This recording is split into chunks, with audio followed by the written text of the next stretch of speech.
नमस्कार. माय commerce lab या YouTube चॅनलमध्ये आपल्या सर्वांचं स्वागत आहे. विद्यार्थी मित्रांनो, आजच्या व्हिडिओमध्ये आपण सोलापूर विद्यापीठाच्या बी.कॉम फर्स्ट इयर सेमिस्टर 2 एन.ई.पी पॅटर्ननुसार एक नवीन सब्जेक्ट ॲड करण्यात आला आहे आणि त्याचं नाव सेल्समॅनशिप अँड सेल्स मॅनेजमेंट. तर आतापर्यंत आपण या विषयाच्या एकूण 4 व्हिडिओ लेक्चर आपल्या यूट्यूब चॅनलवर अपलोड केले आहे. आज हा आपला 5वा व्हिडिओ लेक्चर आहे. ज्या विद्यार्थी मित्रांनी पूर्वीचे 4 व्हिडिओ बघितले नसतील त्यांनी ते बघून घ्यावे.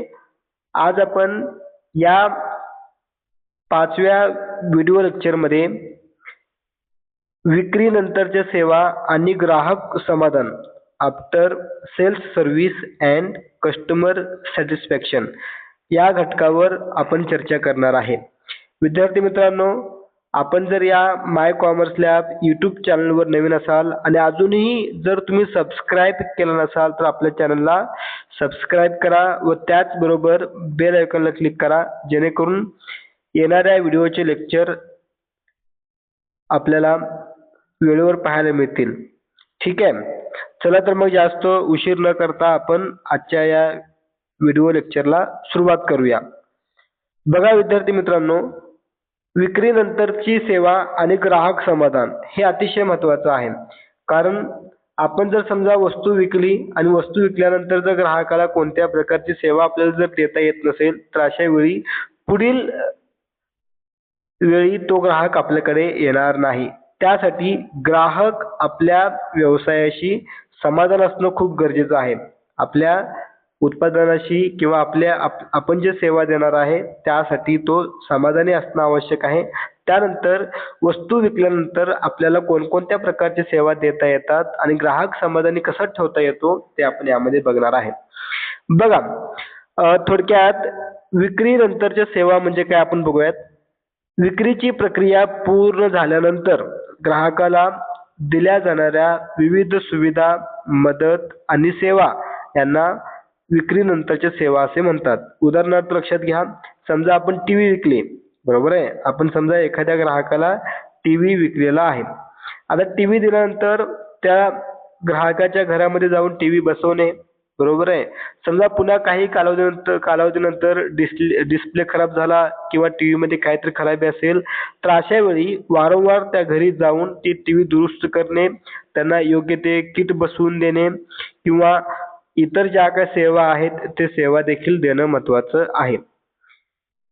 या सेवांचा मुख्य उद्देश ग्राहकाला उत्पादनाचा योग्य वापर करता यावा, अडचणी आल्यास तत्काळ मदत मिळावी आणि ग्राहकाचे ज्या काही समाधान आहेत ते समाधान अगदी वर्षानुवर्ष टिकून राहावं यासाठी हा त्याचा मुख्य उद्देश असतो. आजच्या आपल्या स्पर्धात्मक युगामध्ये केवळ वस्तू विकणे गरजेचं नाहीये, तर वस्तू विकून झाल्यानंतर विक्रीनंतर ग्राहकांची काळजी कसं घेता येईल हे आपल्या वस्तूसाठी आणि आपल्या कंपनीसाठी, कंपनीच्या यशासाठी हे अतिशय महत्त्वाचं आहे. बघा, विक्री नंतरच्या सेवाची काही उदाहरणे आपण बघूया त्या ठिकाणी. पहिला आहे हमी आणि गॅरंटी सुविधा. उत्पादन ठराविक कालावधीपर्यंत दोषमुक्त राहील याची खात्री देणे. म्हणजे समजा एखादी वस्तू आपण जर विकत घेतली असेल, 1 वर्ष त्याला गॅरंटी आहे, म्हणजे 1 वर्ष वॉरंटी किंवा 1 वर्ष गॅरंटी. म्हणजे ग्राहक काय करतात, विश्वासाने ती वस्तू खरेदी करतात. पुढे आहे मोफत दुरुस्ती सेवा.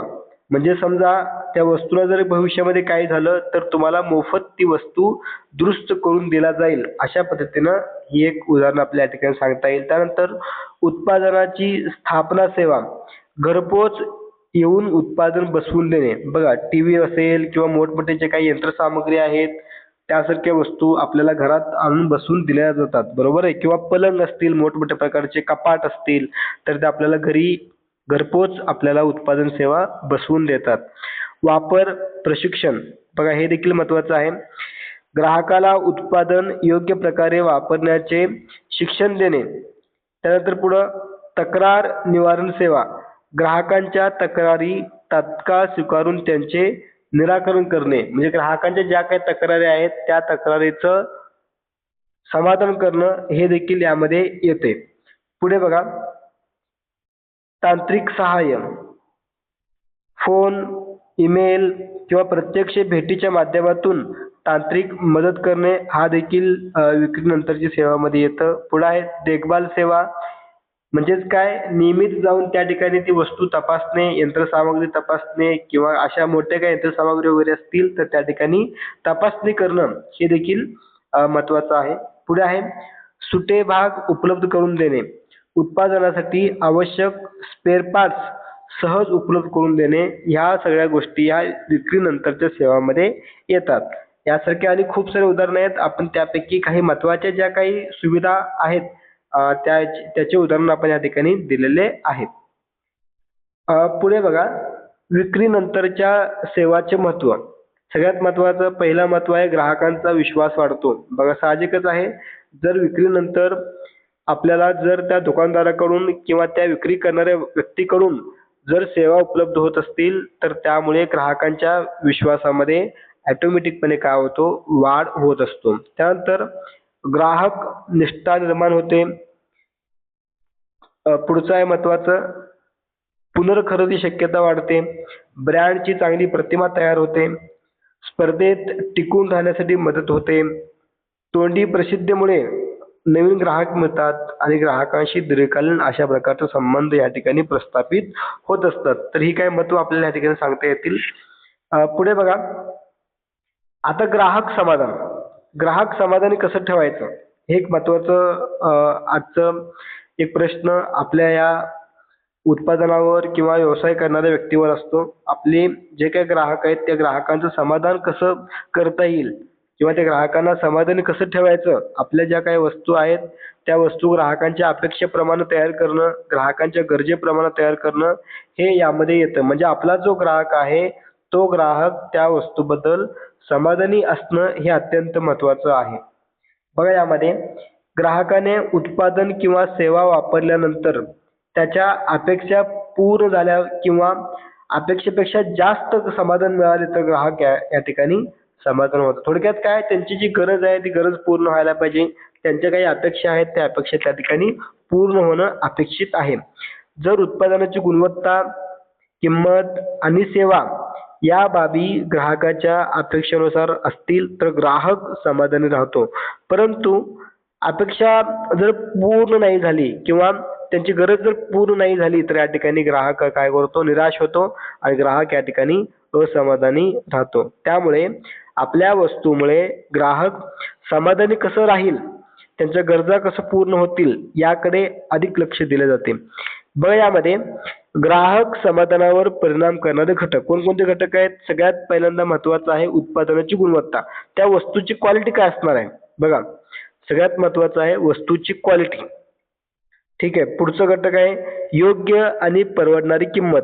बघा कमी किमतीमध्ये जास्तीत जास्त क्वालिटीची वस्तू कसं खरेदी करता येईल. बघा कमीत कमी किमतीमध्ये जास्तीत जास्त क्वालिटीची वस्तू त्या ठिकाणी मिळायला पाहिजे.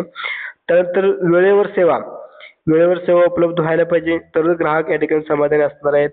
त्यानंतर पुढे आहे जो कोणी विक्रेता आहे त्या विक्रेत्याचे नम्रपणे वर्तन असायला पाहिजे, तक्रार निवारणाची गती स्पीड असायला पाहिजे, विक्रीनंतर सेवाची गुणवत्ता चांगली असायला पाहिजे, विश्वास आणि प्रामाणिकपणा त्या ठिकाणी टिकून ठेवता यायला पाहिजे. तर हे काही महत्त्वाचे घटक आहेत जेणेकरून त्यामुळे काय होतं, ग्राहक समाधानी राहतात आणि ग्राहक समाधानी असतील तरच आपल्या वस्तूंना पुढे भविष्यामध्ये मागणी असणार आहे.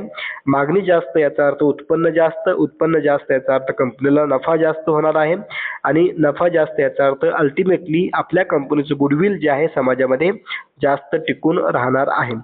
हे एक महत्त्वाचं पार्ट यामध्ये आहे. म्हणजे शेवटी काय, तुम्हाला ग्राहकांना जो आपण बाजारपेठाचा राजा म्हणतो तो राजा नेहमी आपल्या वस्तूमुळे खुश राहायला पाहिजे, आनंदी राहायला पाहिजे, उत्साहानं तो वागायला पाहिजे. हे एक महत्त्वाचं घटक या ठिकाणी लक्षात घेणं अपेक्षित आहे. त्यामुळे ग्राहक या ठिकाणी समाधानी राहू शकतात. पुढे बघा,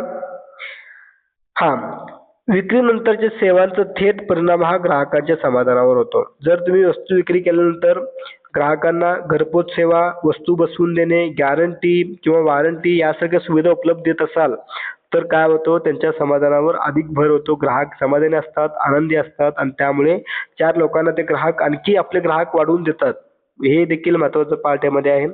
ग्राहकाला त्याच्या अडचणीच्या वेळी योग्य मदत जर मिळाली तर त्यांचा ब्रँडवरील विश्वास वाढतो. त्यामुळे ते पुन्हा त्याच कंपनीची उत्पादने खरेदी करतात. आपण बघतो उदाहरणार्थ बघा, आपण जर समजा तुम्हाला जर सहज विचारलं मला एक मोबाईल घ्यायचा आहे, चल आपण मोबाईल घ्यायला जाऊ, असं जर आपण कोणाला म्हटलं तर ते काय सांगतात, चांगल्या चांगल्या कंपनीचे जे मोबाईल्स आहेत त्या कंपनीच्या मोबाईलची नावं सांगतात.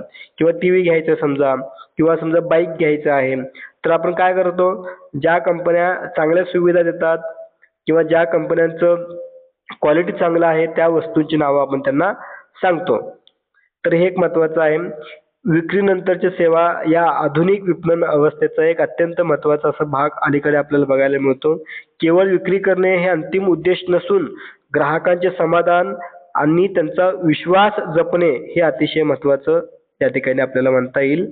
आणि उत्तम विक्रीनंतरच्या सेवामुळे ग्राहक निष्ठा निर्माण होते, ब्रँडची प्रतिमा उंचावते आणि व्यवसाय आपल्याला जास्तीत जास्त कालावधीपर्यंत टिकून ठेवता येतं आणि त्यामुळे आपल्या कंपनीला यश मिळतं. म्हणून प्रत्येक उद्योगाने ग्राहक समाधानाला सर्वोच्च प्राधान्य देऊन दर्जेदार अशा प्रकारच्या विक्रीनंतरची सेवा पुरवणे आवश्यक आहे. तर हे एक महत्त्वाचं पार्ट यामध्ये आहे. तर विद्यार्थी मित्रांनो, अशा पद्धतीने आजच्या व्हिडिओमध्ये आपण हे महत्त्वाचं पार्ट सेल्समॅनशिप अँड सेल्स मॅनेजमेंट या विषयातील हा एक घटक आपण बघितलं.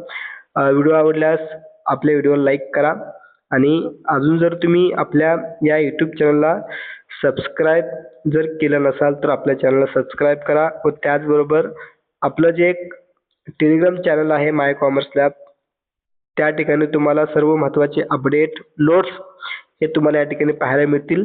तर तिथेही तुम्ही जॉईन व्हा. त्याची लिंक मी तुम्हाला खाली डिस्क्रिप्शन बॉक्समध्ये दिलेली आहे किंवा तुम्ही डायरेक्ट टेलिग्राम चॅनलमध्ये माय कॉमर्स लॅब असं सर्च करा, तुम्हाला आपलं टेलिग्रामचं पेज त्या ठिकाणी दिसेल, तिथूनही तुम्ही जॉईन होऊ शकता. ठीक आहे. चला तर मग आता आपण थांबूया. पुन्हा भेटूया पुढील व्हिडिओमध्ये. सर्वांचे मनःपूर्वक धन्यवाद.